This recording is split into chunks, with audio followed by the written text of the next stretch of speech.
금단의 역사 시즌1 EP20 1894년 백성이 들고 일어나다 동학농민혁명 오프닝 어두운 새벽 횃불 든 농민들의 함성 나레이터 강렬하고 비장하게 1894년 5월 31일 전라도 전주성 수만 명의 농민군이 성문을 부수고 들어갔습니다. 성문이 무너지는 장면. 그들은 양반도 관리도 군인도 아니었습니다. 죽창과 곡괭이를 든 평범한 농민들이었습니다. 하지만 그날 그들은 조선 500년 역사를 뒤흔들었습니다. 전봉준의 결연한 표정. 그들을 이끈 사람은 키 140cm의 작은 체구를 가진 남자 전봉준. 사람들은 그를 녹두장군이라 불렀습니다. 농민군의 행진.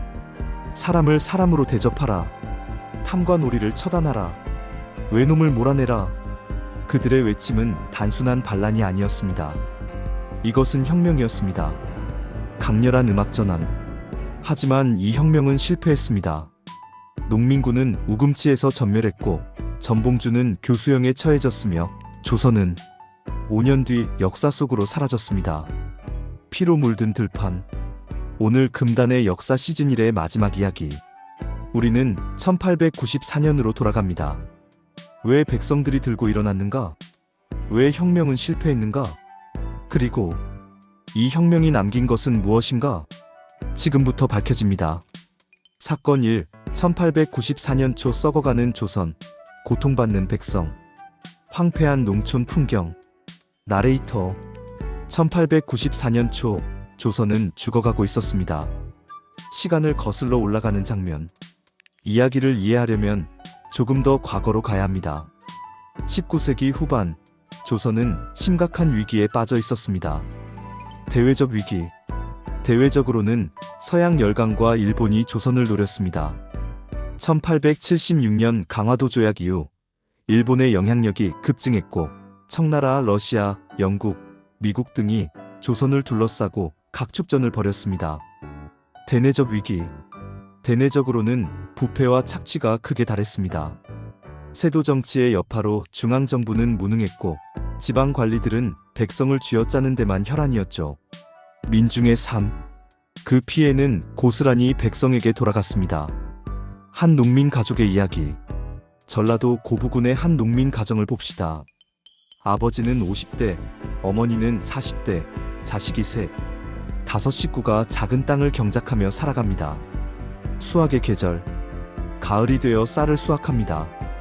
한 해 동안 피땀 흘려 일군 결과 쌀 열가마가 나왔습니다. 세금 납부 시작. 하지만 이 중 대부분은 세금으로 나가야 합니다. 첫째, 전세, 땅에 대한 세금. 쌀세가마. 둘째, 대동세, 곡물을 쌀로 대신 내는 세금. 쌀투가마. 셋째, 군포, 군역 대신 내는 세금. 원래는 장정 한 명당 2필인데 관리들이 죽은 사람 이름으로도 받아가고 태어나지 않은 아이 이름으로도 받아갑니다. 황구첨정 젖먹이에게도 군포를 물리는 악습. 백골징포 죽은 사람에게도 군포를 받는 폭정. 쌀로 환산하면 한 가마 반. 넷째, 온갖 명목의 잡세. 봉족세 관리의 말에 먹이는 여물값. 생정세 남자 장정에 대한 세금. 관청 수리비, 관아 운영비, 관리 접대비. 명목도 없는 돈을 걷어갑니다. 또 쌀 한 가마. 다섯째, 아전들의 중간 착취. 세금을 거둘 때 되를 속이고 쌀을 납부받을 때 불량품이라며 깎아내립니다. 실제로는 7가마 반을 내야 할 것을 9가마를 내야 합니다. 10가마 중 9가마를 세금으로 내고 이 농민 가족에게 남은 것은 고작 한 가마. 그나마도 부족합니다. 봄에 씨앗을 구하느라 빚을 졌습니다.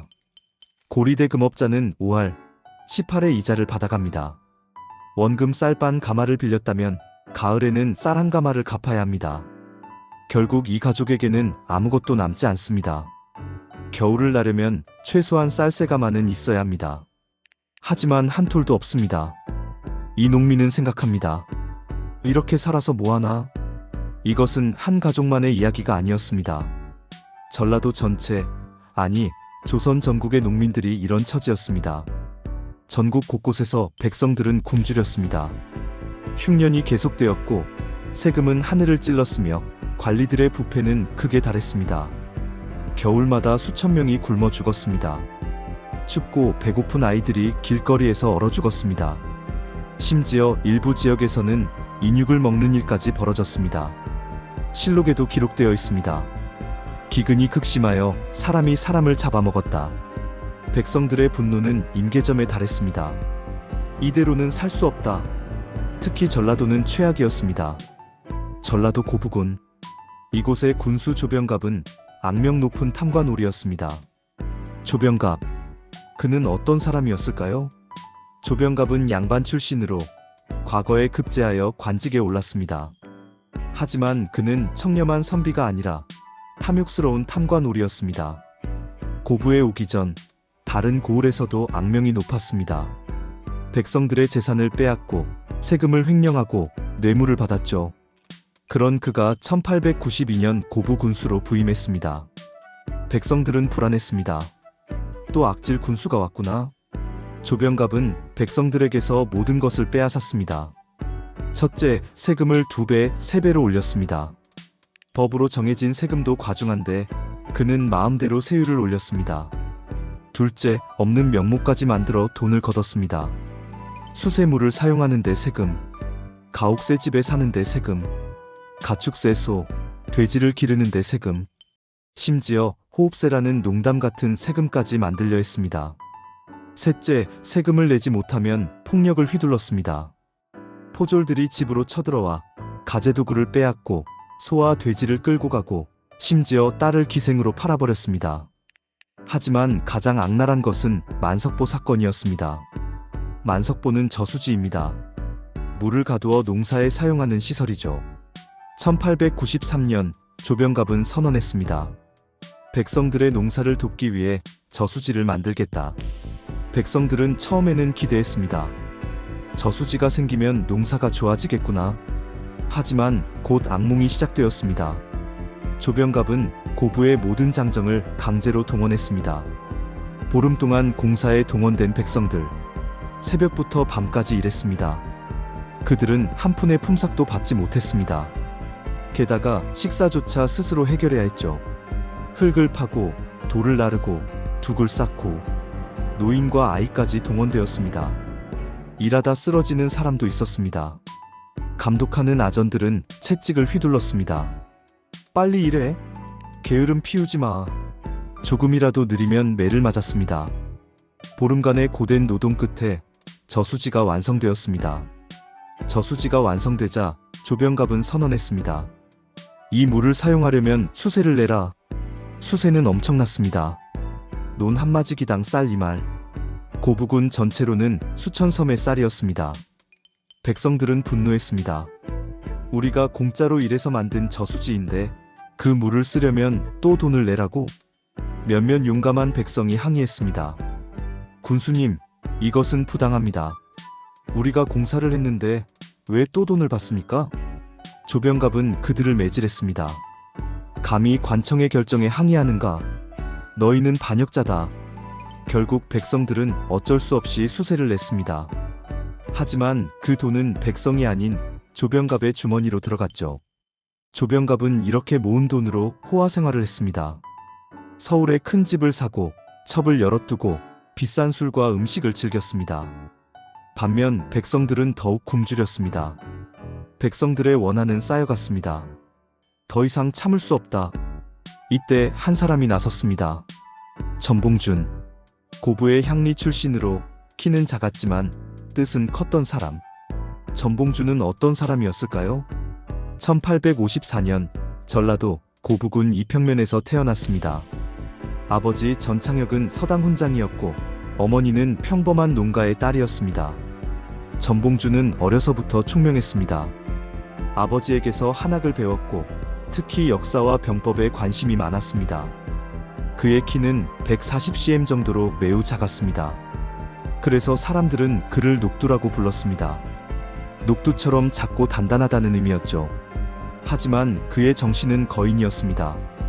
불의를 보면 참지 못하는 성격, 약자를 돕는 의협심, 그리고 뛰어난 리더십. 청년이 된 전봉준은 향리가 되었습니다. 향리는 하급 관리로 군수를 보좌하며 행정 업무를 맡습니다. 향리로 일하면서 전봉주는 관청의 부패를 직접 목격했습니다. 군수와 아전들이 백성을 어떻게 착취하는지, 세금이 어떻게 횡령되는지 모든 것을 알게 되었습니다. 그리고 그는 동학을 만났습니다. 동학이란? 동학. 1860년 최재우가 창시한 새로운 종교였습니다. 최재우는 가르쳤습니다. 시천주 사람이 곧 하늘을 모신다. 인내천 사람이 곧 하늘이다. 이것은 당시로서는 엄청난 사상이었습니다. 조선은 엄격한 신분제 사회였습니다. 양반, 중인, 상민, 천민. 태어날 때부터 신분이 정해지고 평생 그 신분에서 벗어날 수 없었습니다. 하지만 동학은 선언했습니다. 모든 사람은 하늘을 모신 존귀한 존재다. 양반이든 상놈이든 남자든 여자든 모두 평등하다. 이것은 조선의 신분제에 대한 정면 도전이었습니다. 당연히 조정은 동학을 탄압했습니다. 1864년 최재우는 혹세무민죄로 처형되었습니다.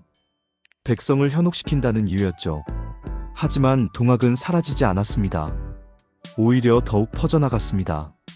특히 가난하고 억눌린 농민들 사이에서 급속도로 확산되었습니다. 최재우의 제자 최시영이 이대 교주가 되어 동학을 이끌었습니다. 1880년대 전봉주는 동학에 입교했습니다. 동학의 가르침은 그의 마음을 사로잡았습니다. 그렇다. 모든 사람은 평등해야 한다.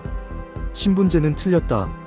전봉주는 열심히 포교했고 고부 지역의 동학 접주가 되었습니다. 접주는 지역 조직의 책임자였습니다. 전봉준 휘하에는 수백 명의 동학 신자가 모였습니다. 조병갑의 횡포를 보며 전봉주는 결심했습니다. 조병갑을 몰아내지 않으면 백성은 모두 죽는다. 1893년 겨울 전봉주는 깊은 밤 혼자 생각했습니다. 일어날 때가 왔다. 목숨을 걸어야 한다. 1894년 1월 초 전봉주는 동학 지도자들과 비밀 회의를 열었습니다. 말목장터 고부군의 한적한 곳이었습니다. 어둠 속에서 수백 명의 농민이 모였습니다. 전봉준이 외쳤습니다. 형제들이여, 우리가 언제까지 양반들에게 짓밟혀 살 것이오? 언제까지 탐관 우리들에게 빼앗기기만 할 것이오? 우리도 사람이오.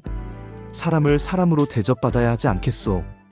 우리가 죽어 없어질지언정 의를 위해 죽는 것이 개돼지처럼 사는 것보다 낫지 않겠소. 지금 일어나지 않으면 우리 자식들도 손자들도 영원히 노예로 살게 될 것이오. 농민들이 화답했습니다. 그렇소. 싸우겠소. 목숨을 바치겠소. 많은 이들이 눈물을 흘렸습니다. 분노의 눈물, 결의의 눈물이었습니다. 전봉주는 봉기 날짜를 정했습니다. 1894년 1월 10일. 1894년 조선의 운명을 바꿀 봉기가 시작되려 하고 있었습니다. 사건이 1894년 1월 10일 고부봉기. 봉기의 시작. 나레이터. 1894년 1월 10일 새벽 3시. 천여 명의 농민이 고부 관할을 향해 행진했습니다. 그들은 각자의 마을에서 출발했습니다. 횃불을 들고 어둠 속을 걸었습니다. 그들의 손에는 제대로 된 무기가 없었습니다. 죽창, 곡괭이, 낫, 몽둥이, 쇠스랑. 평소 농사에 쓰던 연장들이 무기가 되었습니다. 하지만 결연한 눈빛. 하지만 그들의 눈빛은 결연했습니다. 더 이상 물러설 곳이 없었습니다. 전봉주는 작은 키에도 불구하고 말을 타고 앞장섰습니다. 보구간민, 나라를 보하고 백성을 편안케 하자. 제폭구민, 포악을 제거하고 백성을 구하자. 새벽 5시경 농민군은 고부 관아에 도착했습니다. 관아 습격 장면. 조병갑을 끌어내라. 만석보를 부숴라. 농민들은 관아문을 부수고 들어갔습니다. 관아를 지키던 포졸들이 저항했습니다.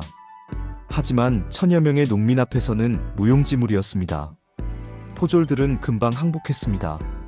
사실 그들도 백성이었고 조병갑의 횡포를 싫어했으니까요. 조병갑은 황급히 도망쳤습니다.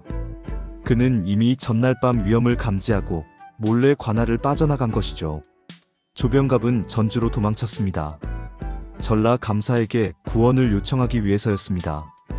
농민들은 고부 관아를 완전히 장악했습니다. 그들은 관아의 무기고와 곡식 창고를 열었습니다. 무기고에는 창, 칼, 활, 화승총이 있었습니다. 농민군은 이것을 가져갔습니다.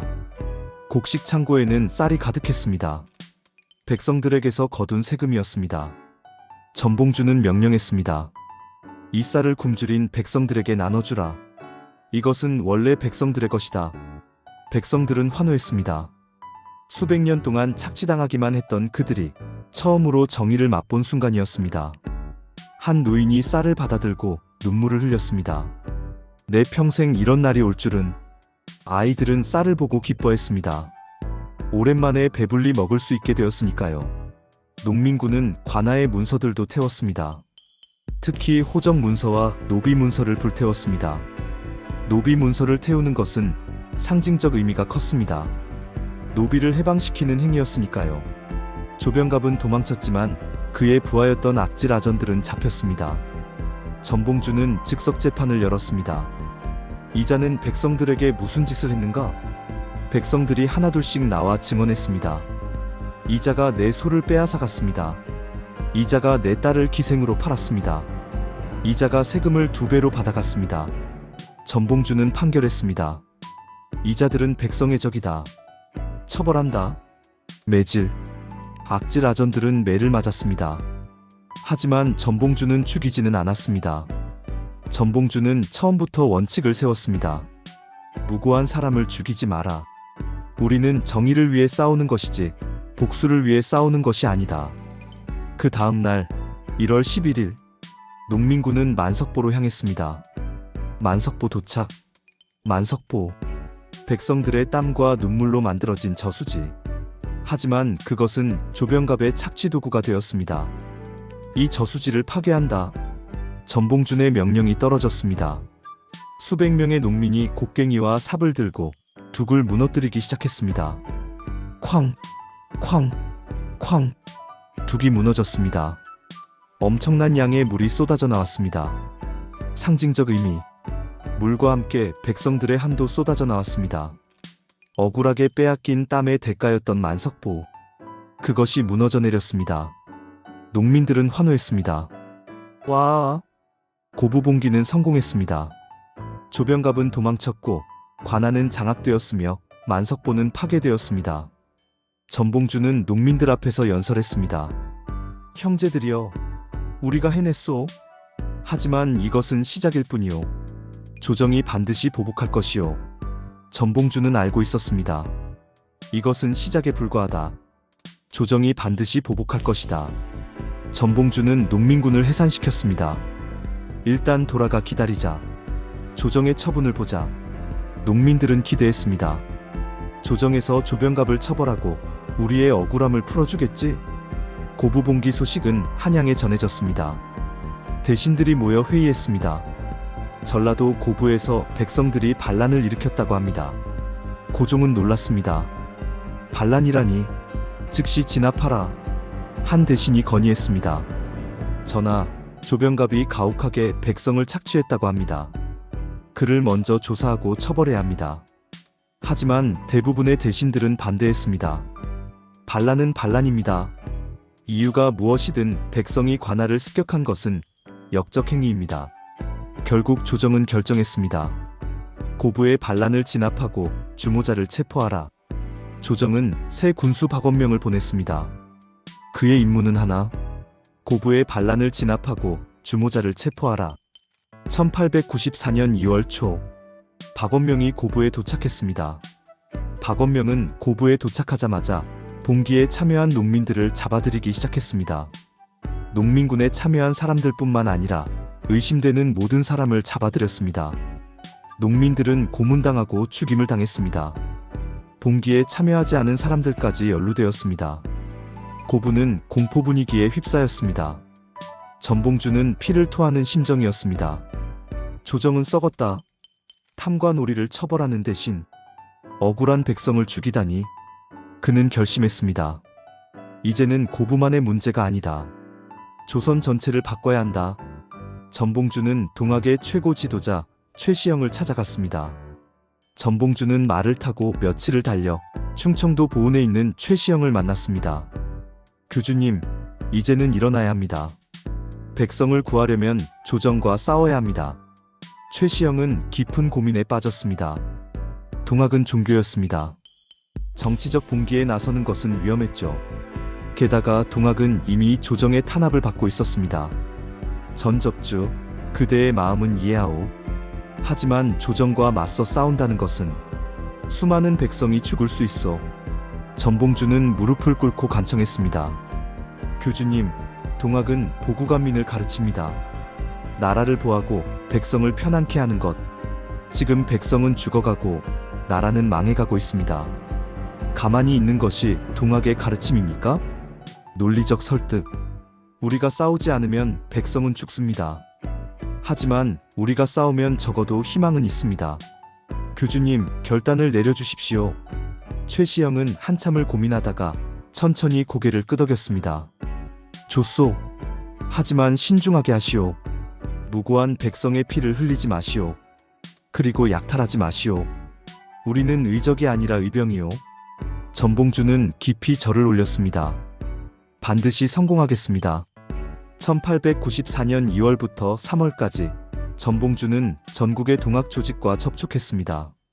전라도 전역에서 농민들이 모여들었습니다. 전주, 남원, 장성, 광주, 나주, 함평 각 지역의 동학 접주들이 호응했습니다. 처음에는 수백 명이었던 것이 수천 명으로 수만 명으로 불어났습니다. 전봉주는 4대 강령을 발표했습니다. 1. 사람을 함부로 죽이지 말라. 2. 충의를 다하여 제세한 민하라. 3. 외오랑캐를 몰아내고 성도를 밝히라. 4.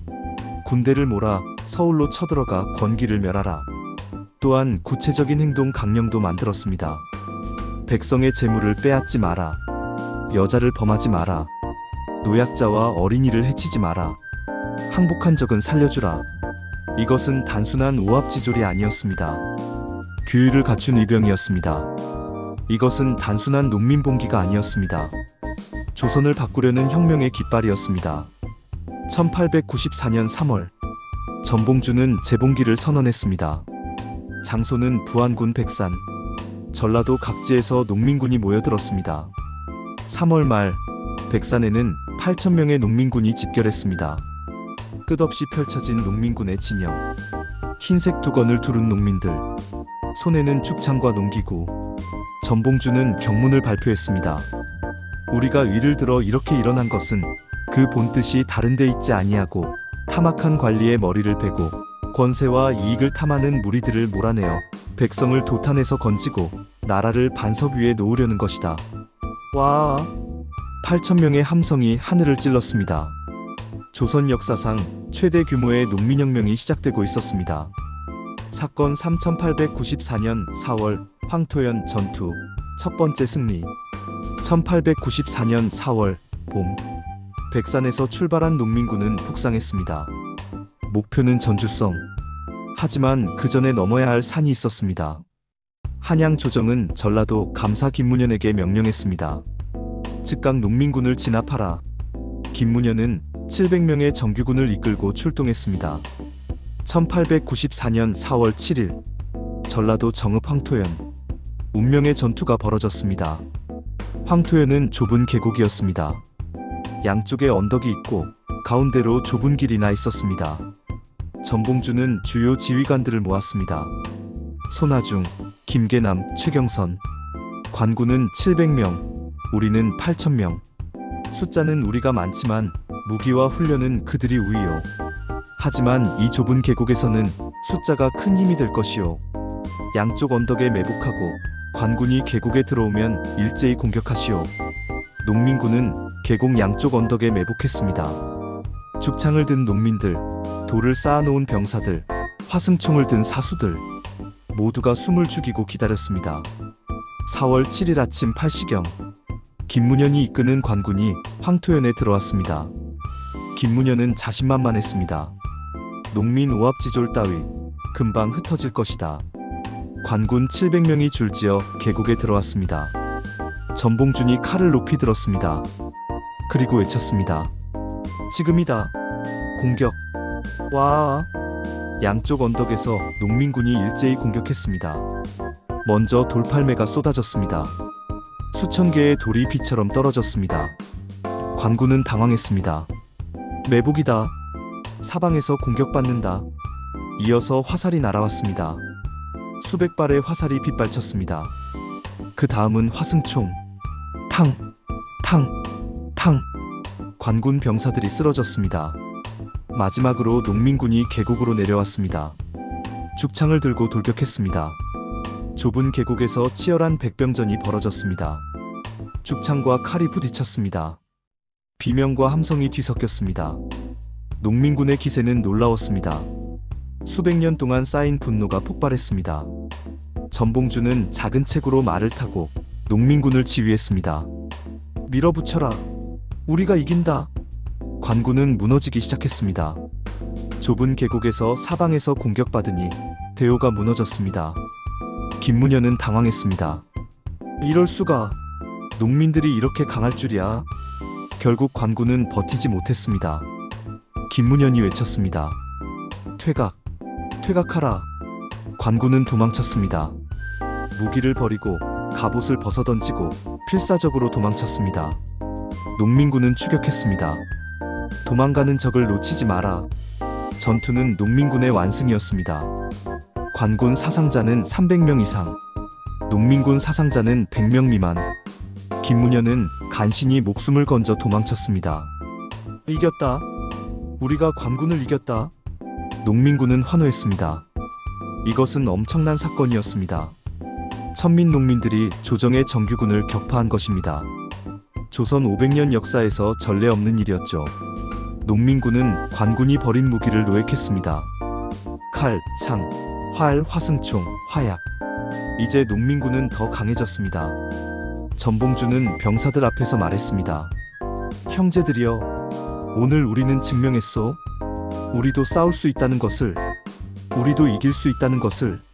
수백 년 동안 우리는 양반들에게 짓밟혔소. 하지만 오늘 우리가 그들을 이겼소. 이것이 무엇을 의미하는지 아시오?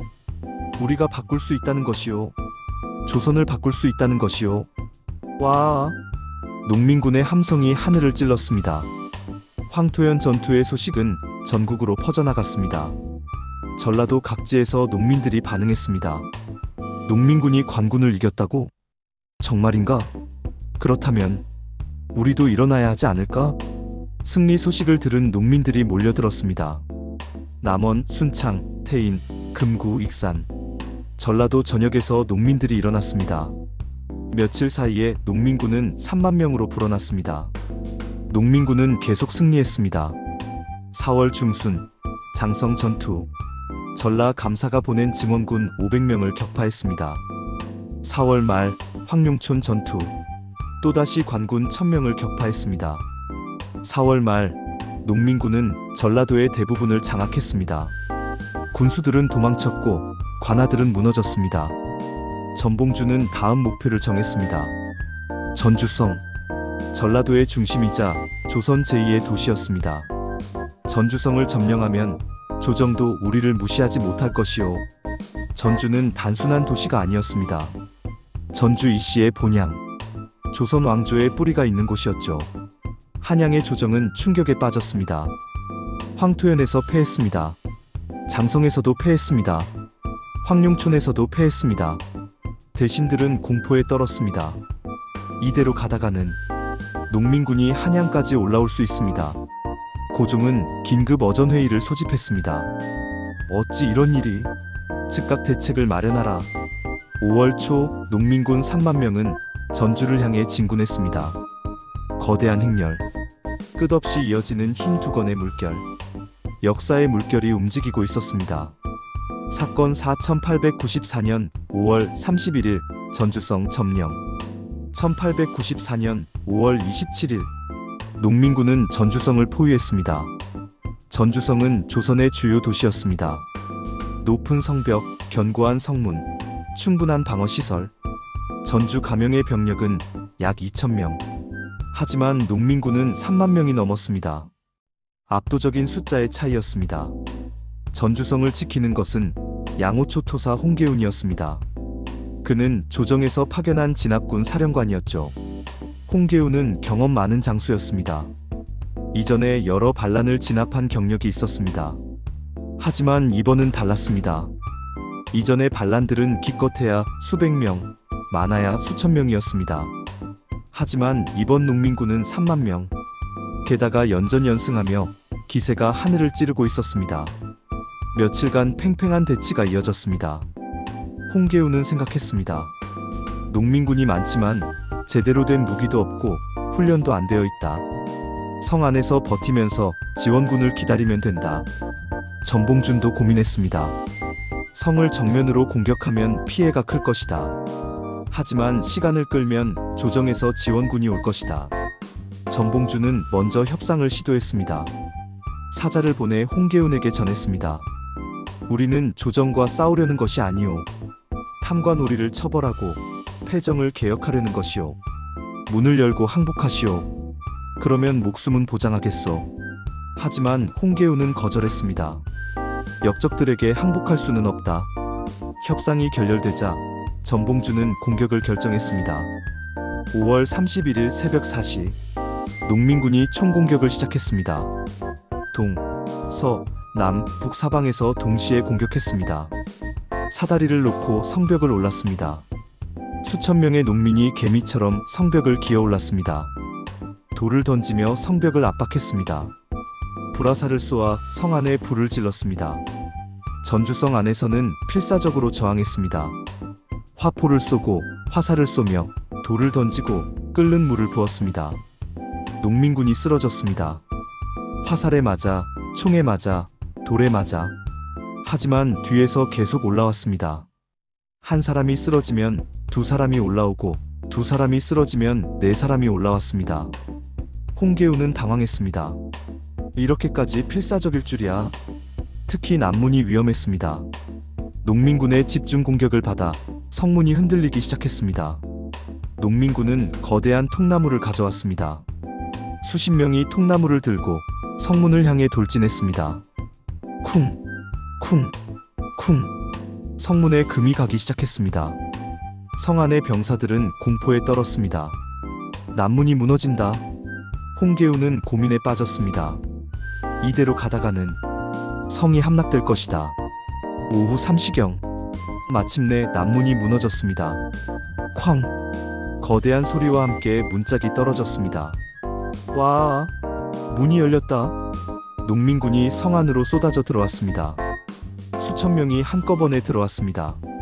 성 안에서 치열한 시가전이 벌어졌습니다. 관군은 골목골목에서 저항했습니다. 하지만 숫자의 열세를 극복할 수 없었습니다. 홍계운은 결단했습니다. 더 이상은 버틸 수 없다. 퇴각한다. 홍계운은 남은 병력을 이끌고 북문으로 탈출했습니다. 5월 31일 저녁 전주성이 완전히 함락되었습니다. 전주성이 우리 것이다. 농민군은 환호성을 질렀습니다. 이것은 엄청난 사건이었습니다. 농민군이 조선의 주요 도시를 점령한 것입니다. 전봉준은 말을 타고 전주성에 입성했습니다. 하지만 그의 표정은 밝지 않았습니다. 그는 알고 있었습니다. 이것은 시작일 뿐이다. 진짜 싸움은 이제부터다. 전봉준은 즉각 명령을 내렸습니다. 약탈을 금한다. 백성의 재물을 건드리지 마라. 여자를 범하지 마라. 우리는 도적이 아니라 의병이다. 농민군은 규율을 지켰습니다. 약탈도 폭력도 없었습니다. 전주 백성들은 놀랐습니다. 농민군이 이렇게 질서정연할 줄이야. 농민군은 전라 가명을 접수했습니다. 전봉준은 가명의 문서들을 확인했습니다. 세금장부, 군적부, 노비문서. 그곳에는 관리들의 부패 증거가 가득했습니다. 횡령, 착취, 뇌물. 전봉준은 이것을 백성들에게 공개했습니다. 보시오. 이것이 관리들이 한 짓이오. 백성들은 분노했습니다. 동시에 농민군을 지지했습니다. 이제 전라도 전체가 농민군의 수중에 들어왔습니다. 53개 고을 중 대부분을 장악했습니다. 한양의 조정은 충격에 빠졌습니다. 고종은 긴급 어전회의를 소집했습니다. 전주성이 함락되었다니 이를 어찌할꼬? 대신들은 공포에 질렸습니다. 전하, 농민군이 전라도 전체를 장악했습니다. 이대로 가다가는 충청도, 경상도까지 넘볼 것입니다. 농민군이 한양으로 올라오면 어찌 됩니까? 조정은 딜레마에 빠졌습니다. 조선군만으로는 농민군을 막을 수 없었습니다.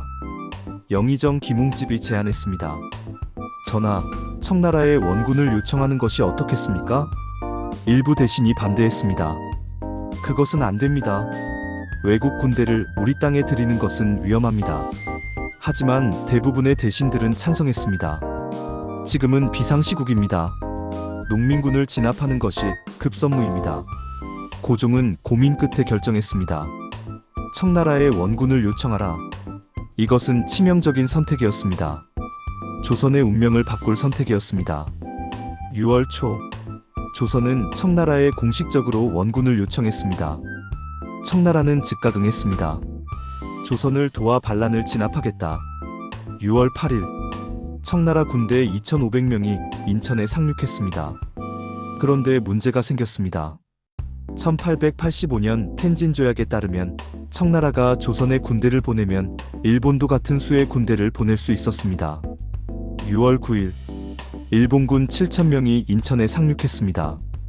농민 봉기가 국제 문제로 확대되었습니다. 조선 땅에서 청나라와 일본이 대치했습니다. 조선은 이제 더 큰 위기에 빠져들고 있었습니다. 여러분, 잠깐만요. 지금까지 농민군의 승승장구를 보셨습니다. 하지만 역사는 여기서 급격히 반전됩니다. 고종의 한 가지 선택, 청나라 군대를 부른 것이 농민혁명의 운명을 바꾸고 나아가 조선의 운명까지 바꾸게 됩니다. 이 극적인 역사의 순간을 놓치지 마세요. 좋아요 버튼 눌러주시고 구독과 알림 설정까지 부탁드립니다. 여러분의 좋아요와 구독이 이런 금단의 역사를 더 많은 사람들과 나누는데 큰 힘이 됩니다. 시즌 1의 마지막 이야기 끝까지 함께 해주세요. 그리고 조정은 치명적인 선택을 했습니다. 하지만 그 전에 뜻밖의 전개가 있었습니다. 사건 5 전주화약 일시적 평화. 전주성이 함락된 후 조정은 위기감을 느꼈습니다. 첫째, 청나라에 원군을 요청한다. 하지만 이미 요청한 상태였고 청나라 군대가 오면 일본군도 올 것이 뻔했습니다.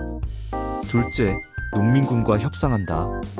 조정의 자존심은 상했지만 현실적인 방법이었습니다. 고종은 일단 협상을 시도하기로 했습니다. 농민군의 요구가 무엇인지 알아보라. 협상 가능한지 타진하라. 조정은 이미 도망쳤던 홍계운을 다시 보냈습니다. 동시에 어윤중, 이승우 등 조정 대신들도 전주로 향했습니다.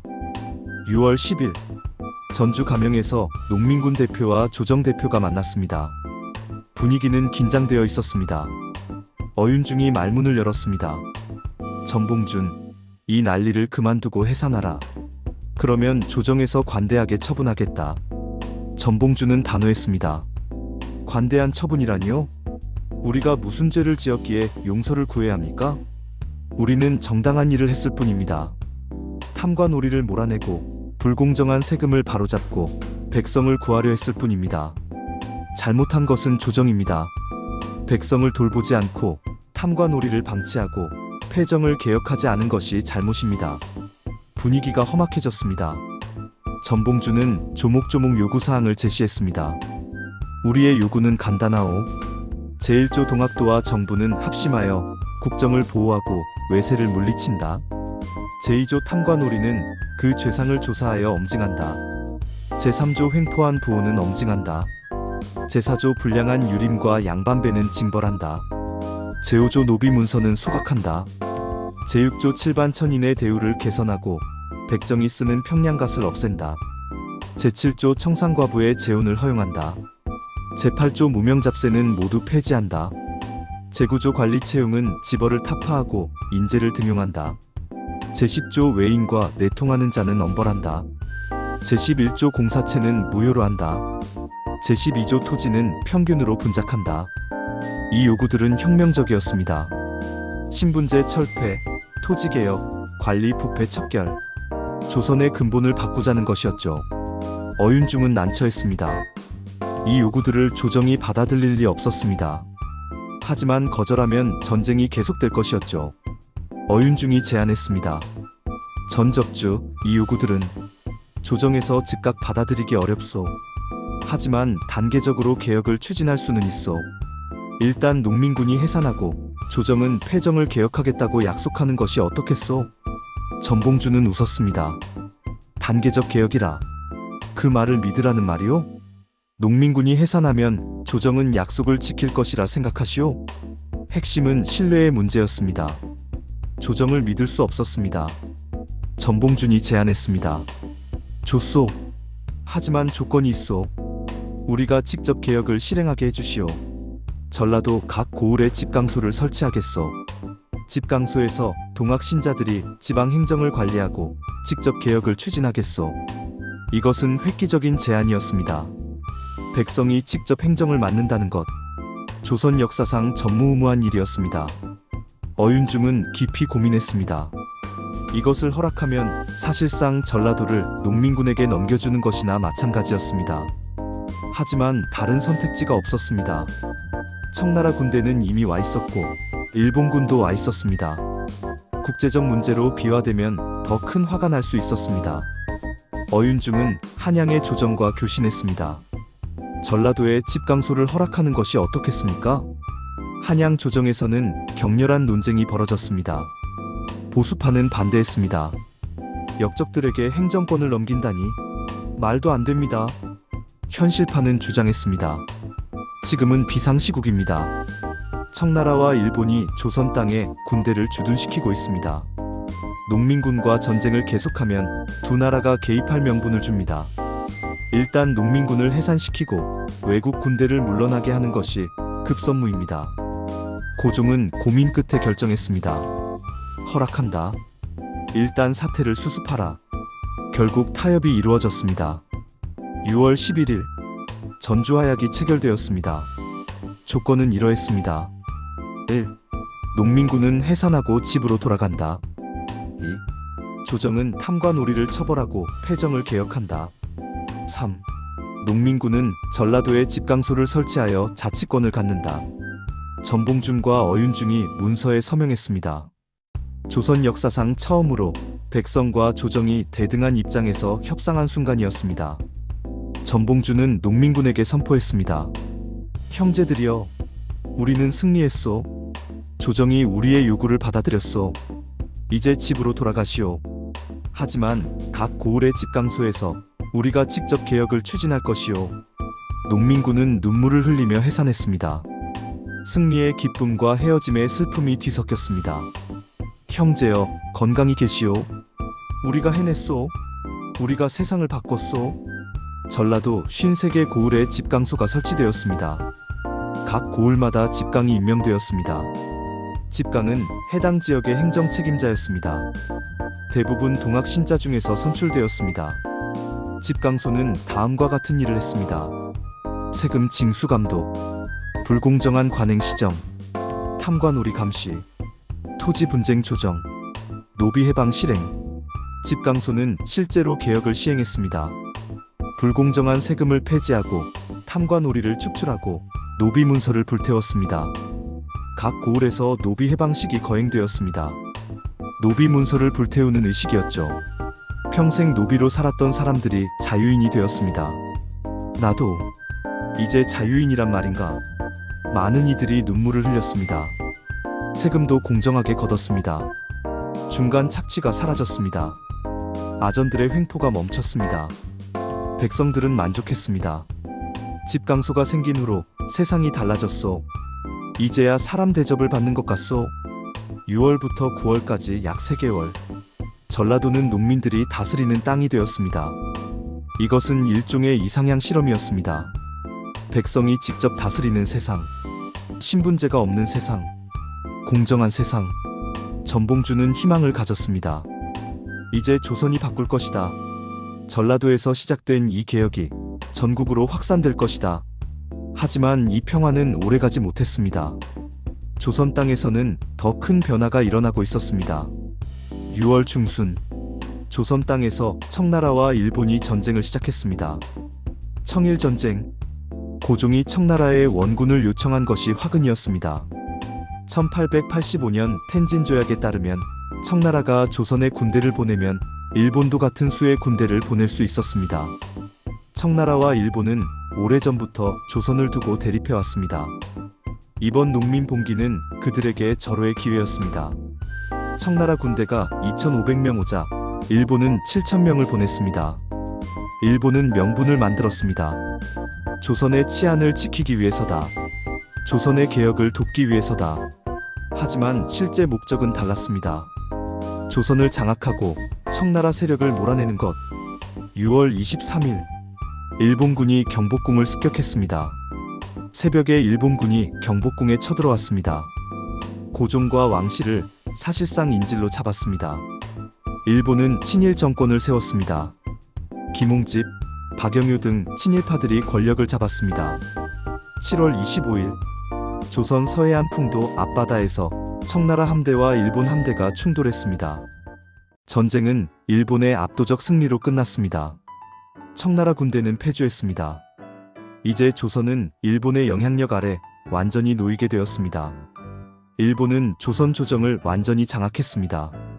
일본 공사 오토리 게이스케는 사실상 조선을 지배했죠. 일본은 조선의 개혁을 강요했습니다. 가보개혁. 표면적으로는 좋은 개혁이었습니다.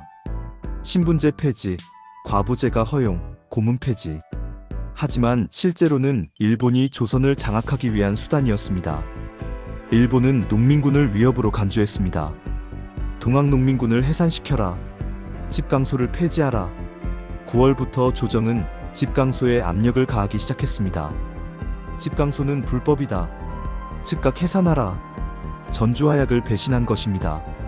전봉주는 깊은 고민에 빠졌습니다. 이대로 물러설 수는 없다. 일본을 몰아내야 한다. 9월 중순 전봉주는 2차 봉기를 결정했습니다. 이번에는 탐과 놀이가 적이 아니었습니다. 적은 일본이었습니다. 항해, 외놈을 물리치자. 10월 초 농민군이 다시 집결하기 시작했습니다.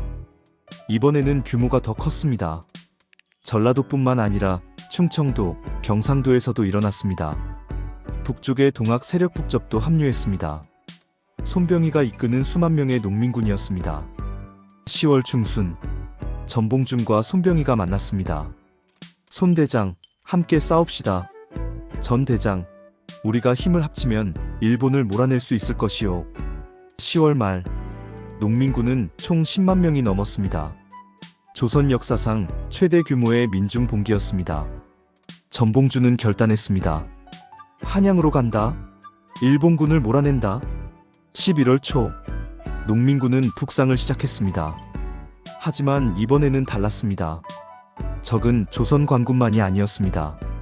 일본의 근대식 군대가 기다리고 있었습니다. 그들이 향한 곳은 공주. 그곳에서 운명의 전투가 기다리고 있었습니다. 사건 유구금치 전투일 절망적인 공격. 1894년 11월 9일 충청도 공주. 농민군 10만 명은 공주성을 바라보며 진을 쳤습니다. 공주는 단순한 도시가 아니었습니다. 충청도의 중심이자 한양으로 가는 길목이었습니다. 공주를 넘지 못하면 한양에 갈 수 없었습니다. 공주로 가는 길목에는 우금치라는 고개가 있었습니다. 험준한 산악지형. 양쪽으로 깎아지른 듯한 산이 있고 가운데로 좁은 길이 하나 나 있었습니다. 방어하기에는 최적의 지형이었습니다. 소수의 병력으로도 대군을 막을 수 있었습니다. 우금치에는 일본군이 진을 치고 있었습니다. 일본군 제19대대, 병력은 약 1000명. 이들은 청일전쟁에서 승승장구한 정예 부대였습니다. 평양 전투, 안성 전투에서 청나라 군대를 격파한 전력이 있었습니다. 지휘관은 남소차로 소자, 냉철하고 잔인하기로 악명 높은 장교였습니다. 그들의 무기는 압도적이었습니다. 무라타 소총, 1분에 20발을 쏠 수 있는 연발총, 사정거리는 2000m, 정확도가 높고 연사속도가 빨랐습니다. 크루프 대포, 독일제 최신식 대포, 수킬로미터를 날아가는 포탄, 한 발이면 수십 명을 죽일 수 있었습니다. 게틀링 기관총, 1분에 200발을 쏟아내는 괴물, 여러 총열이 회전하며 연속으로 발사되는 당시로서는 최첨단 무기였습니다. 일본군 외에도 조선 관군 2,000명이 함께 있었습니다. 충청도 병마절도사 이규태가 이끄는 부대였습니다. 일본군 1,000명과 조선 관군 2,000명, 총 3,000명이 우금치를 지키고 있었습니다. 반면 농민군 10만 명의 무기는 여전히 형편없었습니다. 화승총 1분에 겨우 2발, 사정거리는 100m도 안 되었습니다. 게다가 습하면 불이 붙지 않아 비만 오면 쓸모없는 고철이 되었습니다. 죽창, 낫, 곡괭이, 몽둥이, 돌팔매 대부분이 농사도구였습니다. 무라타 소총대 화승총, 게틀링 기관총대 죽창, 크루프 대포대 돌팔매, 이것은 전투가 아니었습니다. 학살이 될 것이 뻔했습니다. 전봉주는 막루에 올라 우금치를 바라보았습니다. 밤이 되자 전봉주는 주요 지휘관들을 모았습니다. 손병혜, 김계남, 손아중, 최경선, 형제들이여 보았소? 저 우금치는 천혜의 요새요. 게다가 일본군의 신식무기, 정면으로 공격하면 피해가 엄청날 것이오. 김계남이 외쳤습니다. 그렇다고 물러설 수는 없지 않소? 우리가 여기서 멈추면 모든 것이 끝이오. 한양에 가야 하오. 일본군을 몰아내야 하오. 손병희는 고민에 빠진 표정이었습니다. 하지만 전 대장의 말도 맞소. 저 무기의 차이를 수만 명이 죽을 수 있어. 손아중이 말했습니다. 우회하는 것은 어떻소? 다른 길로 돌아가서. 전봉준이 고개를 저었습니다. 이미 확인했소. 다른 길은 더 멀고 험하오. 게다가 일본군이 그 길도 막고 있을 것이오. 아니오, 우회할 시간이 없소. 우금치를 정면으로 돌파해야 하오. 천막 안이 무거운 침묵에 잠겼습니다. 전봉준이 천천히 말했습니다. 알고 있소. 많은 형제들이 죽을 것이오. 어쩌면 우리 모두 죽을지도 모르오. 하지만 우리가 여기서 물러서면 모든 것이 헛된 것이 되오. 고부에서, 황토현에서, 전주에서 우리가 흘린 피와 땀이 모두 헛된 것이 되오. 우리는 단지 우리를 위해 싸우는 것이 아니오. 우리 자식들을 위해, 손자들을 위해, 조선의 모든 백성을 위해 싸우는 것이오. 내일 공격하겠소. 목숨을 걸고 싸우겠소. 여러분도 각오를 다지시오. 지휘관들이 일어나 외쳤습니다. 싸우겠소. 목숨을 바치겠소. 밤새 농민군은 공격 준비를 했습니다. 화승총의 화약을 점검하고 죽창을 갈고 돌을 모았습니다. 어떤 이들은 기도했습니다. 동학의 주문을 외우며 내일의 승리를 빌었습니다. 시천주 조화정 영세불망 만사지. 어떤 이들은 편지를 썼습니다. 집에 있을 가족들에게. 여보, 아이들아, 아비는 의로운 일을 하고 있어. 만약 내가 돌아가지 못하더라도 아비를 자랑스럽게 여기시오. 젊은 농민들은 눈물을 흘렸습니다. 20살도 안 된 청년들, 아직 결혼도 못한 총각들, 그들은 알고 있었습니다. 내일이면 자신이 죽을지도 모른다는 것을. 전봉주는 밤새 진영을 돌았습니다. 병사들을 격려했습니다. 형제여, 힘내시오. 우리가 반드시 이길 것이오. 11월 9일 새벽 5시 동이 트기 시작했습니다. 우금치는 안개에 쌓여 있었습니다. 차갑고 축축한 공기. 10만 농민군이 우금치 앞에 도열했습니다. 끝없이 펼쳐진 농민군. 흰 두건을 두른 10만 명의 대군. 하지만 가까이서 보면 초라했습니다. 해진 옷, 맨발, 앙상한 몸. 손에 든 것은 죽창과 몽둥이. 우금치 위에서 일본군은 내려다보았습니다. 남소차로는 쌍안경으로 농민군을 살폈습니다. 그리고 비웃었습니다. 저것들이 군대라고? 농민 오합지졸에 불과하군. 곧 도망칠 것이다. 그는 명령했습니다. 게틀링 기관총을 정면에 배치하라. 대포는 양쪽 측면에. 소총수들은 삼열종대로. 일본군은 사륙을 준비했습니다. 공격 직전 전봉준이 말을 타고 나왔습니다. 작은 체구의 그가 10만 대군 앞에 섰습니다. 형제들이여, 오늘이 바로 그날이오. 오늘 우리가 승리하면 조선이 바뀌고 세상이 바뀌오. 우리는 사람이 곧 하늘이라 믿는 동학도요. 우리는 모든 사람이 평등하다고 외치는 의병이요.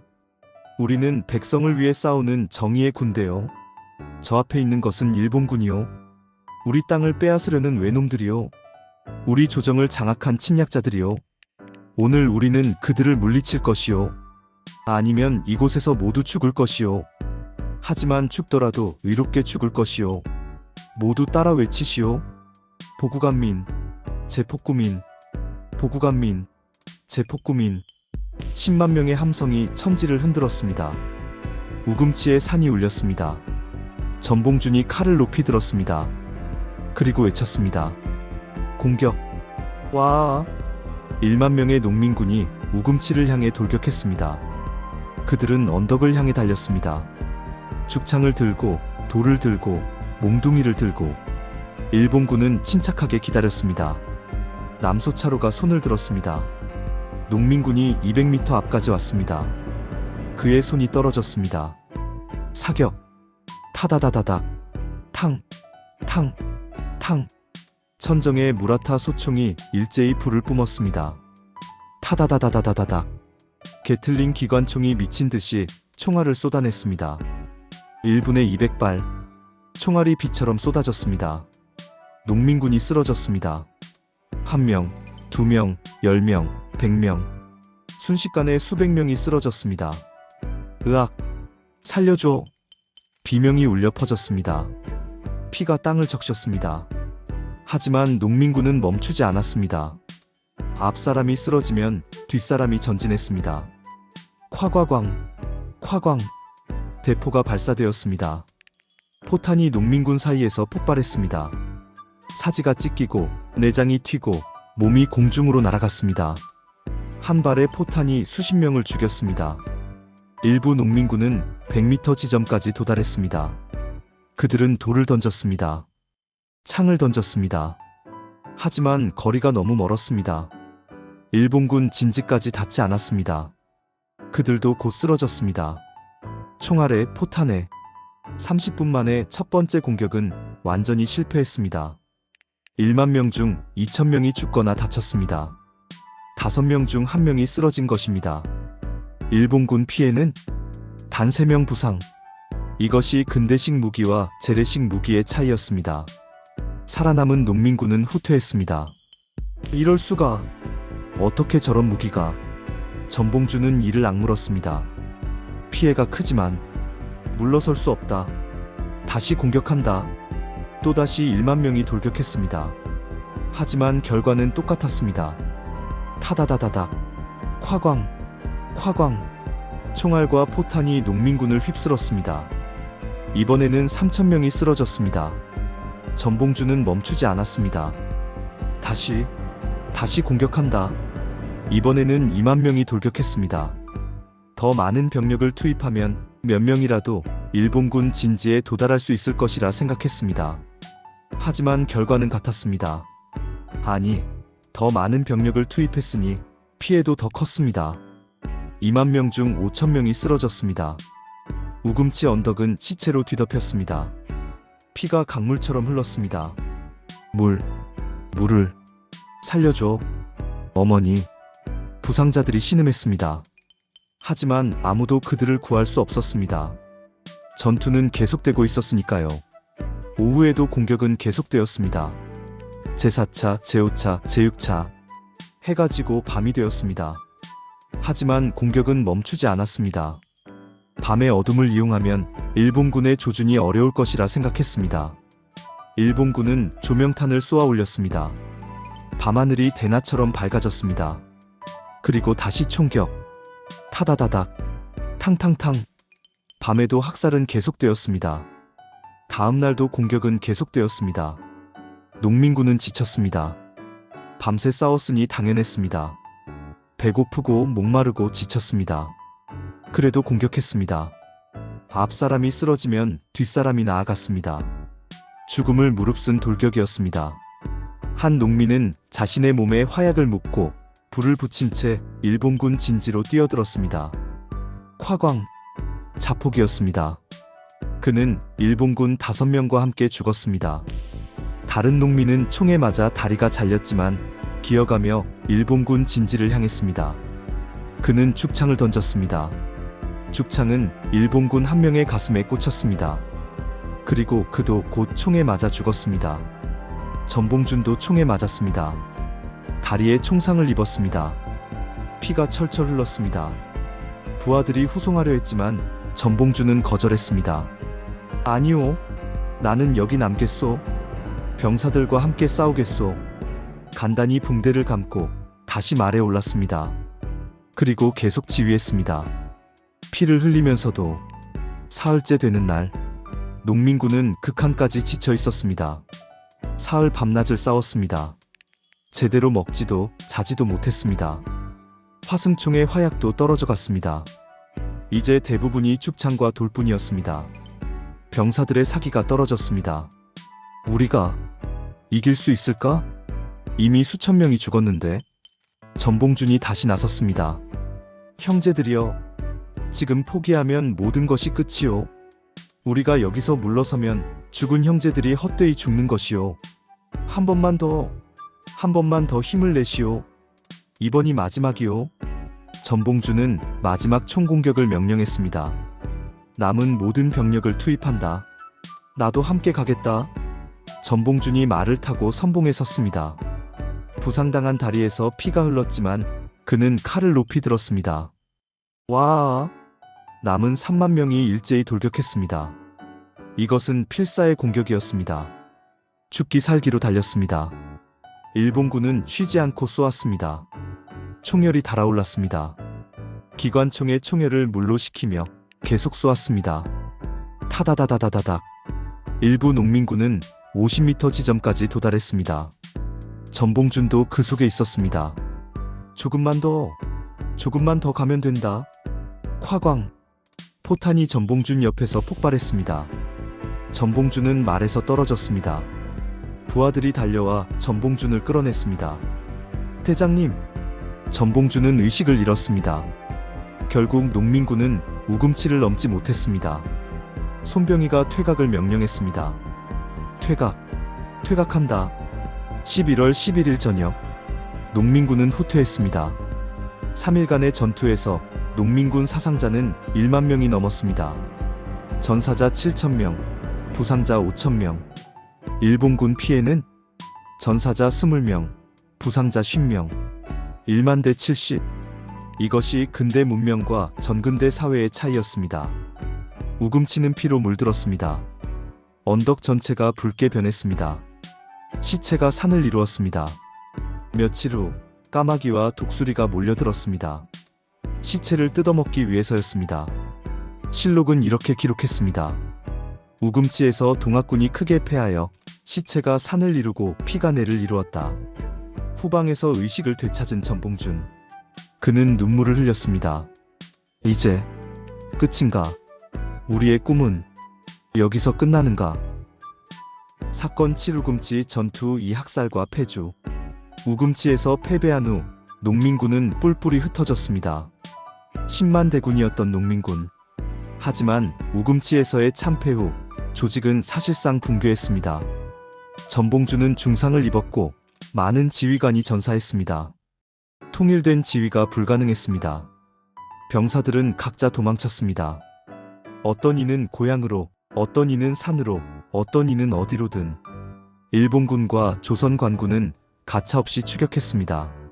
남소차로는 명령했습니다. 도망가는 적을 모두 섬멸하라.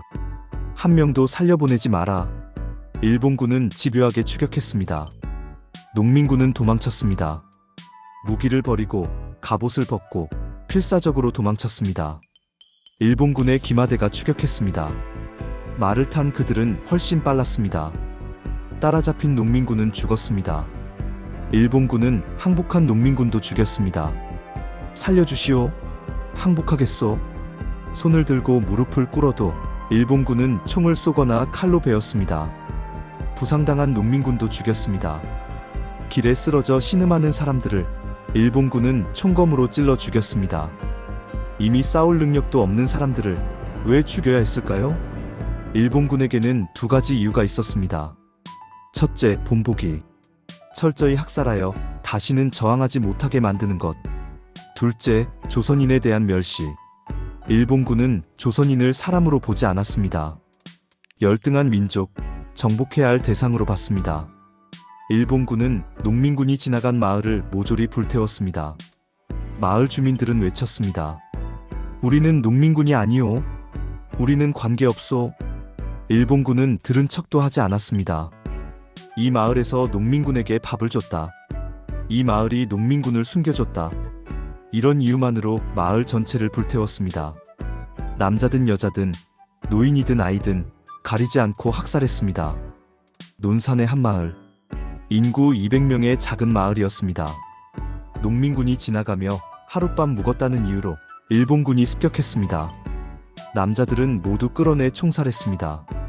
여자들은 차마 말할 수 없는 일을 당했습니다. 집들은 모두 불탔습니다. 200명 중 살아남은 것은 20명.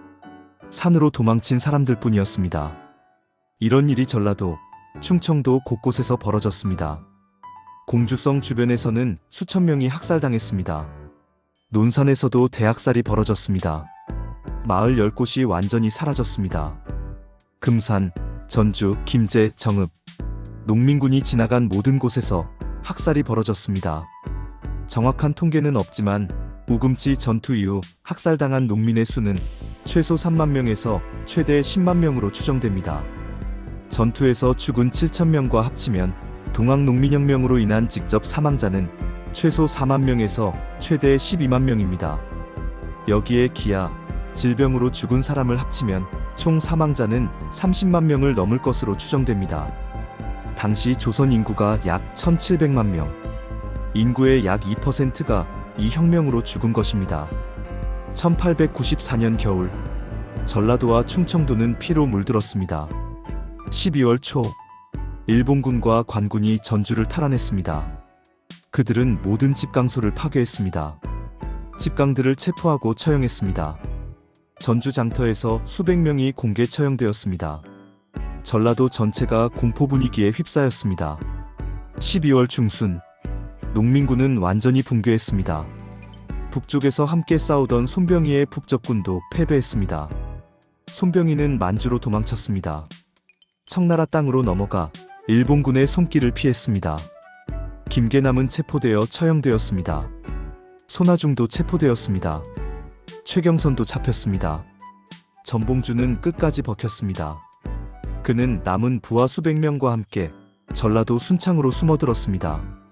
순창의 깊은 산속, 그곳에서 전봉주는 숨었습니다.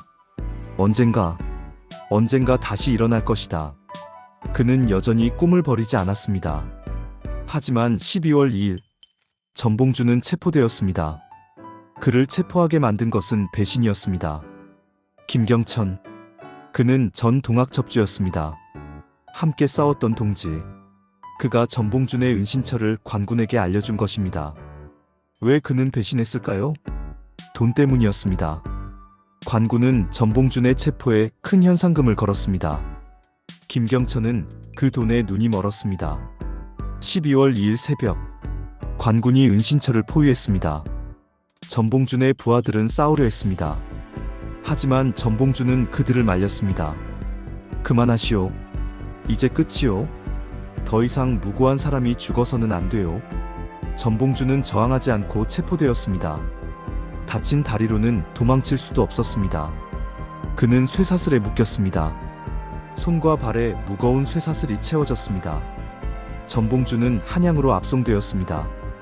말이 끄는 수레에 실려 전봉준은 한양으로 향했습니다. 길가에는 백성들이 모여들었습니다. 어떤 이는 침을 뱉었습니다.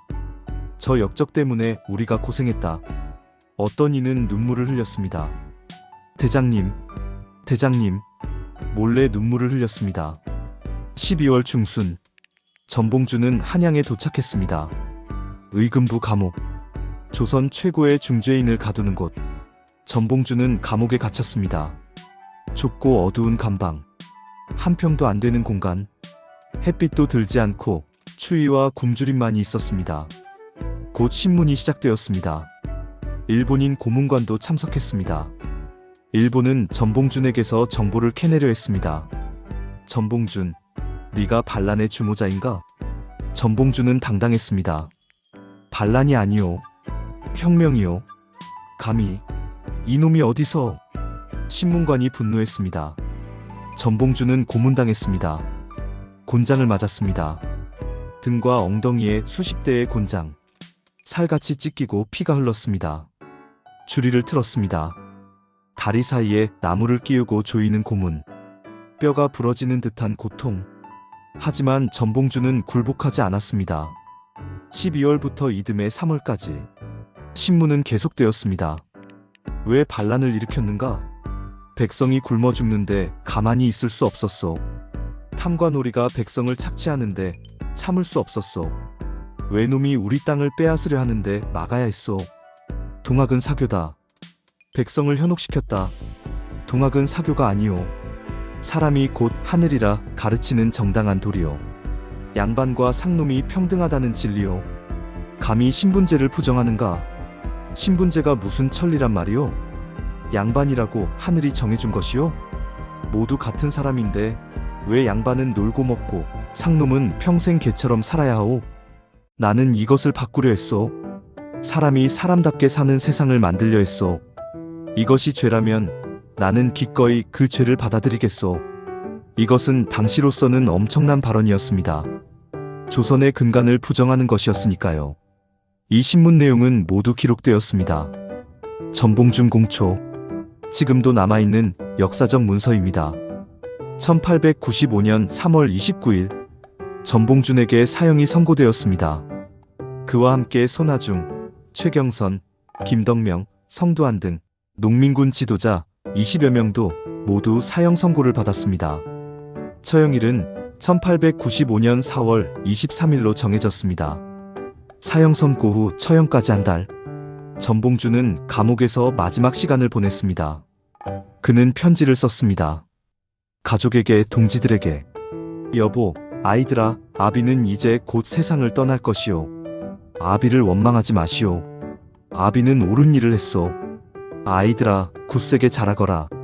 이 아비가 꿈꿨던 세상, 사람이 사람답게 사는 세상을 너희 세대에는 볼 수 있기를 바란다. 동지들이여, 우리의 혁명은 실패했소.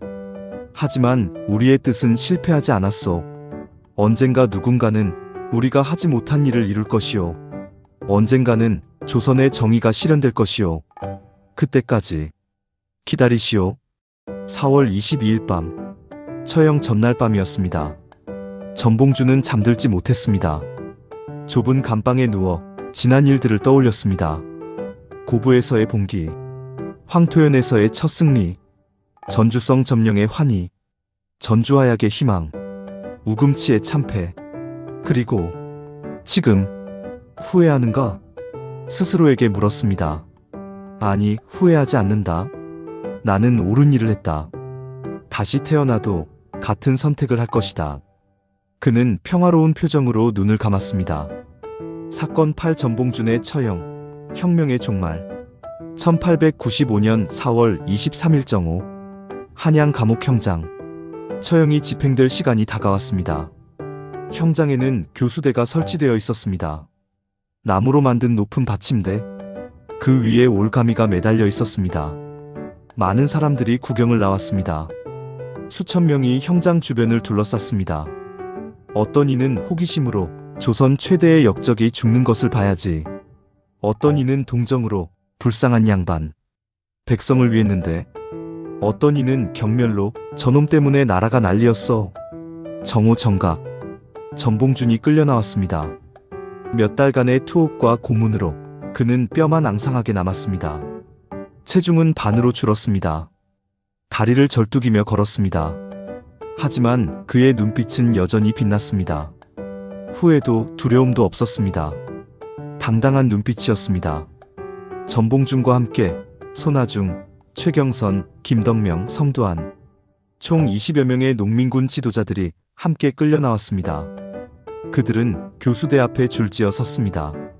형리가 물었습니다. 마지막 할 말이 있는가? 잠시 침묵이 흘렀습니다. 전봉준은 고개를 들어 사람들을 바라보았습니다. 그리고 힘껏 외쳤습니다. 백성들이여, 나 전봉준은 오늘 죽소. 하지만 나는 역적이 아니오. 나는 백성을 위해 싸웠을 뿐이오. 양반들이 백성을 짓밟고 관리들이 백성을 착취하고 외놈들이 우리 땅을 빼앗으려 할 때 가만히 있는 것이 충신이요?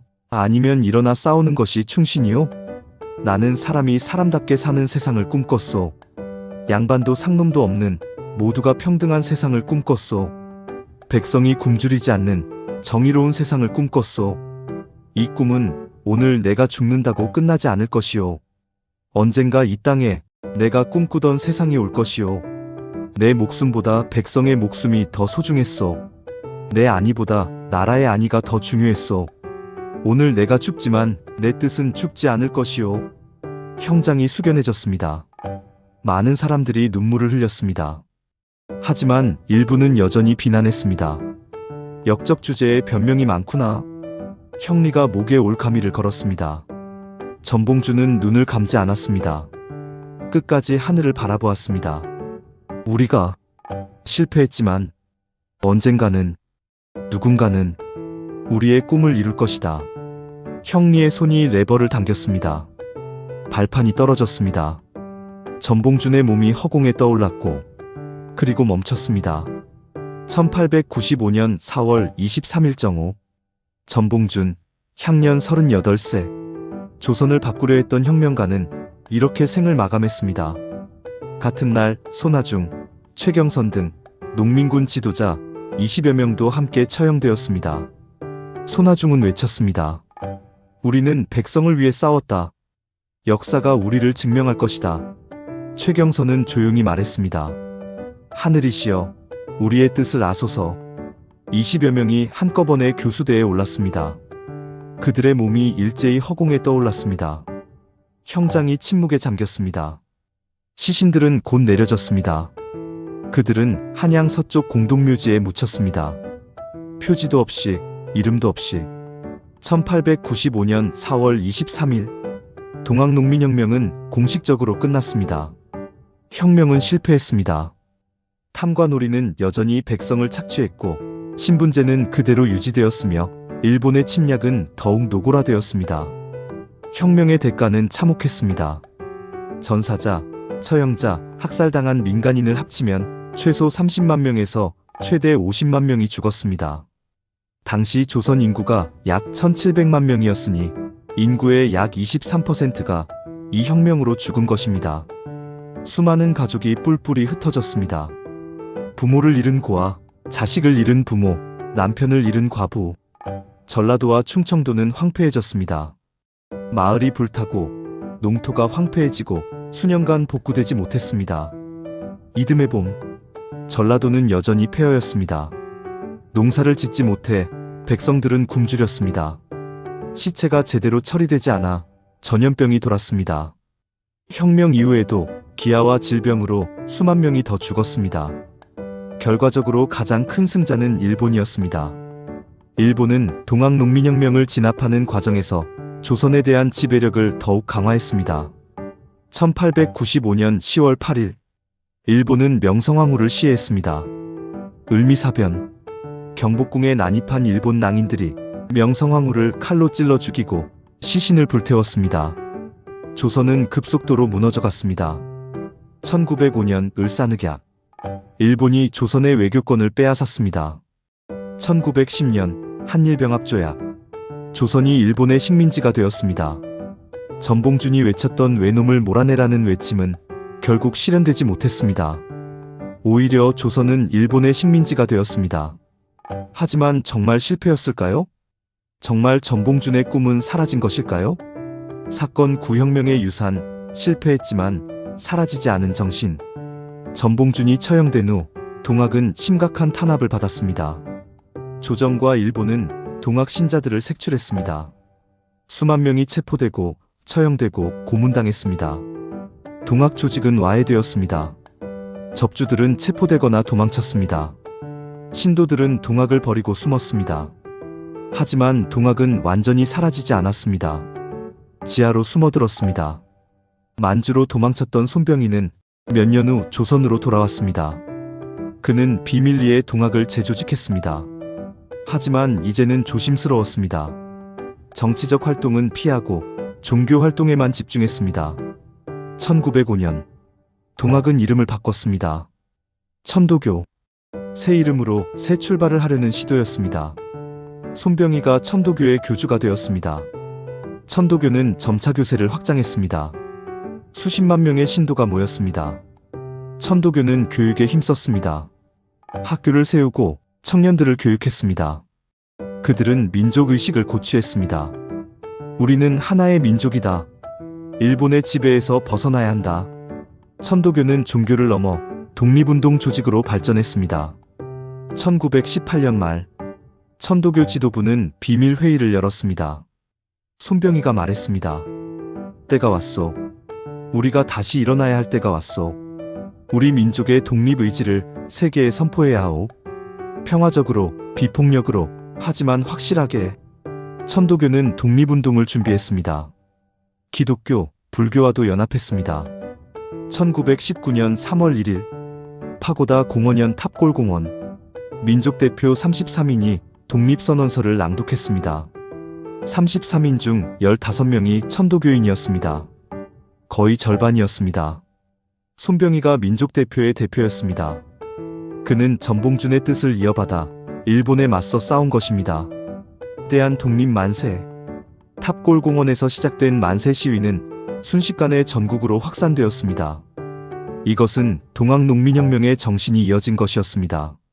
사람이 곧 하늘이다. 만민평등. 동학의 정신은 31운동으로 이어졌습니다. 31운동은 전국으로 확산되었습니다. 200만 명이 넘는 사람들이 참여했습니다. 도시에서, 농촌에서, 산에서, 바다에서, 조선의 모든 곳에서 만세를 불렀습니다.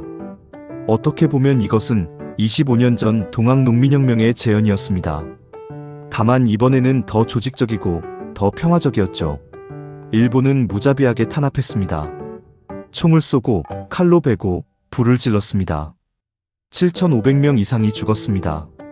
하지만 31운동은 역사를 바꿨습니다. 31운동 이후 대한민국 임시정부가 수립되었습니다. 중국 상하이에서 임시정부의 핵심 이념은 민주공화정이었습니다. 모든 국민이 평등하고 군주가 아닌 국민이 주권을 가진다는 것. 이것은 동학의 인내천 사상과 맞닿아 있었습니다. 1945년 8월 15일 조선이 해방되었습니다.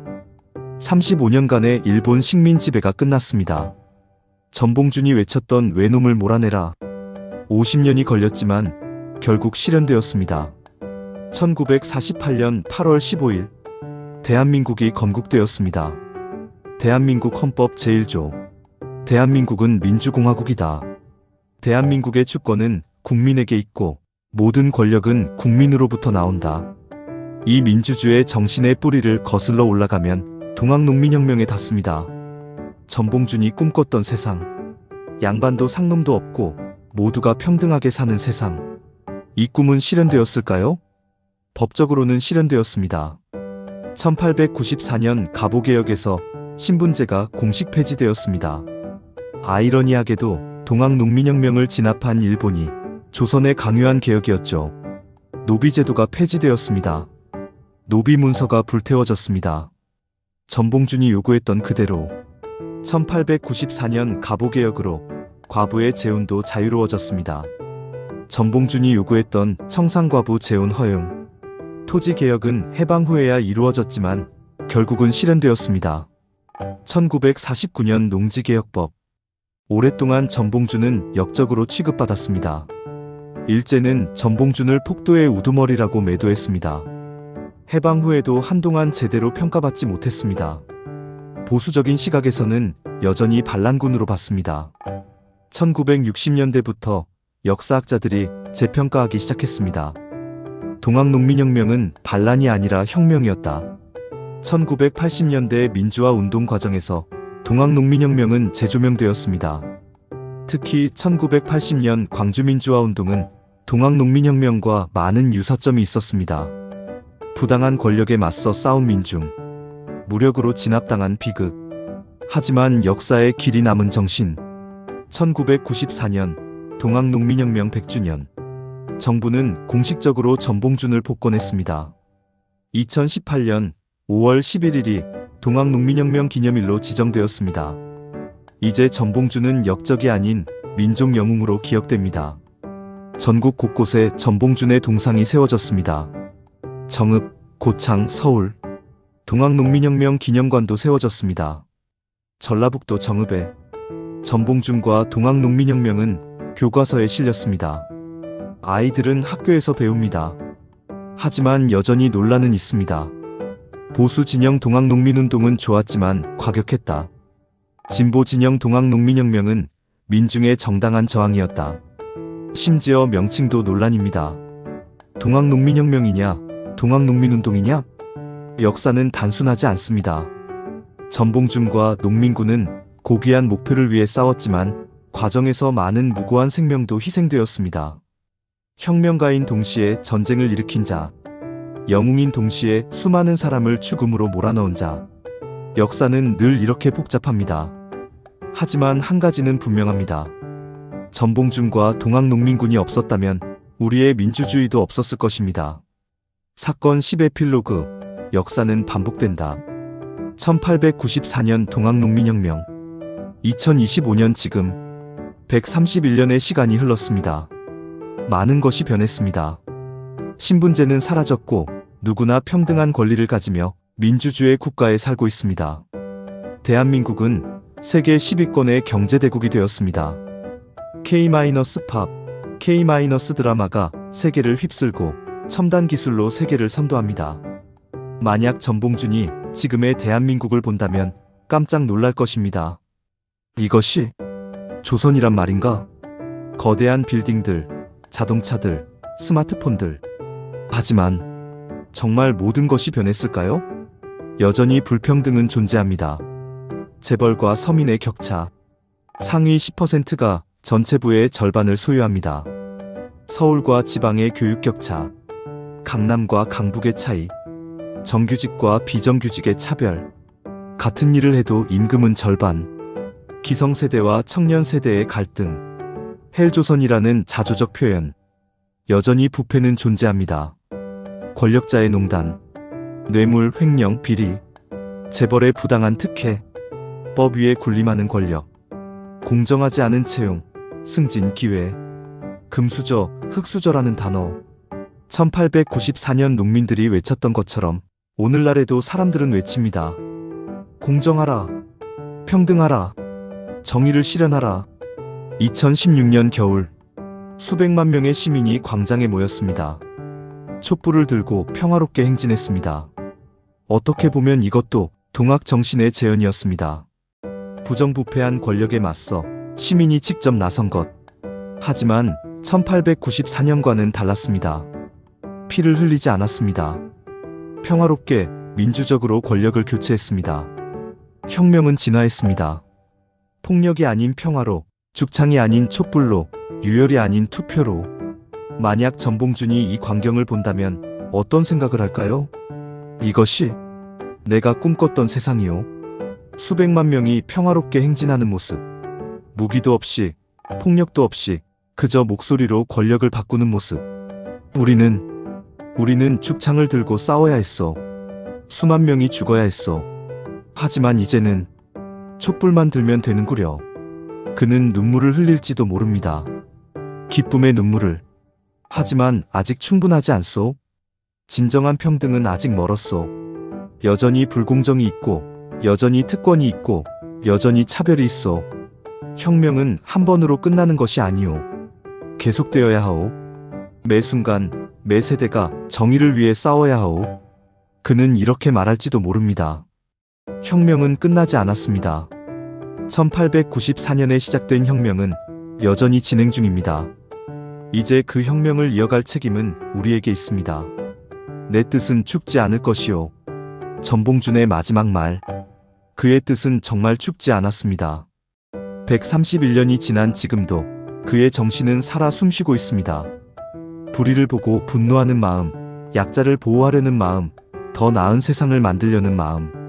그것이 바로 전봉준의 정신입니다. 역사는 우리에게 가르칩니다. 변화는 저절로 오지 않습니다. 누군가는 일어나야 합니다. 혁명은 단번에 성공하지 않습니다. 수많은 실패와 희생 끝에 조금씩 이루어집니다.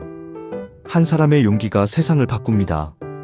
키 140cm의 작은 체구를 가진 전봉준이 조선을 뒤흔들었듯이 폭력은 답이 아닙니다. 동학농민혁명은 무력으로 진압당했지만 촛불혁명은 평화롭게 승리했습니다. 오늘 우리가 누리는 자유와 평등은 공짜가 아닙니다. 수많은 사람들의 희생이 있었기에 우리가 지금 이 자리에 있는 것입니다. 그래서 우리는 기억해야 합니다. 1894년 그날을, 전봉준과 농민군을, 그들의 꿈과 희생을, 그리고 우리는 계승해야 합니다. 그들이 이루지 못한 꿈을, 더 나은 세상을, 진정한 평등을. 금단의 역사 시즌 1. 20개의 에피소드를 통해 우리는 조선의 어두운 이면을 들여다보았습니다. 사도세자의 비극, 정조의 독살의혹, 광해군의 폐위, 연산군의 광기, 단종의 비극, 임진왜란의 진실, 을미사변, 병자호란, 그리고 오늘의 동학농민혁명까지. 이 모든 이야기의 공통점은 무엇일까요? 권력의 탐욕, 인간의 욕망, 그리고 그 희생양이 된 사람들. 역사는 반복됩니다.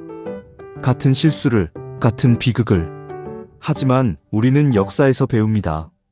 과거를 기억하고 교훈을 얻고 더 나은 미래를 만듭니다. 시즌 1을 함께 해주신 여러분께 감사드립니다. 20개의 에피소드, 약 30시간의 분량, 조선 500년의 금단의 역사를 함께 탐험했습니다. 여러분의 좋아요와 구독, 그리고 따뜻한 댓글들이 이 긴 여정을 완주하는 데 큰 힘이 되었습니다. 금단의 역사는 시즌 2로 돌아올 것입니다. 더 충격적인 진실, 더 숨겨진 이야기, 더 극적인 역사와 함께 고려시대의 잔혹한 권력 투쟁, 조선 전기의 금단의 사랑, 왕실의 은밀한 스캔들, 역사 속에 묻힌 여성들의 이야기. 많은 기대 부탁드립니다. 구독 멘트. 여러분, 동학농민혁명의 이야기를 들으셨습니다. 이 이야기는 단순한 과거가 아닙니다. 오늘날의 민주주의, 오늘날의 평등, 오늘날의 인권은 이런 희생 위에 세워진 것입니다. 이런 역사를 더 많은 사람들과 공유하고 싶다면 지금 좋아요 버튼 눌러주시고 구독과 알림 설정 꼭 부탁드립니다. 그리고 금단의 역사 시즌 1은 오늘로 막을 내립니다. 하지만 이것은 끝이 아니라 새로운 시작입니다. 시즌 2에서 더 놀라운 이야기들로 찾아뵙겠습니다. 그때까지 건강하시고 역사를 잊지 마십시오. 감사합니다.